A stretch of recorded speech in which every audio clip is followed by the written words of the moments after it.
तर रयत सारथी न्यूज नेटवर्कमध्ये आपल्या सर्वांचं स्वागत आहे।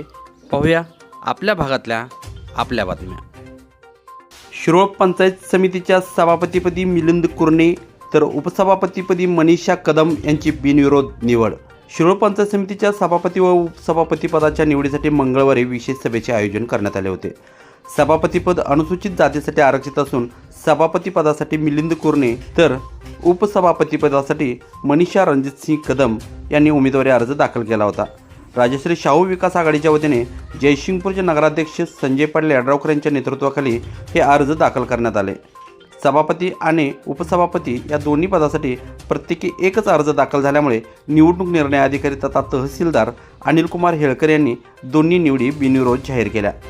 शिरोळ पंचायत समितीमध्ये एकूण 14 सदस्य असून त्यापैकी 10 सदस्य आमदार डॉक्टर राजेंद्र पाटील यड्रावकर यांच्या राजश्री शाहू विकास आघाडीचे आहेत, तर उर्वरित 4 सदस्य उद्यान पंडित गणपतरावदादा पाटील व स्वाभिमानी शेतकरी संघटनेचे नेते माजी खासदार राजू शेट्टी यांच्या नेतृत्वाखालील महाविकास आघाडीचे आहेत।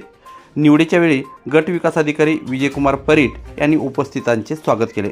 यावेळी सत्ताधारी गटाचे नूतन पंचायत समिती सदस्य दीप्ती जाधव, सीमा मैशाळे, फजले अली पाटील, प्रवीण देसाई, प्रतीक पाटील, नाना उपादे, बाळासाहेब वनकोरे, अविनाश पाटील तसेच विरोधी गटाच्या सदस्या सौ राजश्री मानकापुरे, ज्योती कांबळे, नीलम म्हेत्रे, दीपाली होगले आदी उपस्थित होते। कार्यक्रमाच्या शेवटी गट विकास अधिकारी विजयकुमार परीट यांनी उपस्थितांचे आभार मानले। निवडीनंतर यड्रावकर समर्थकांनी आनंदोत्सव साजरा केला।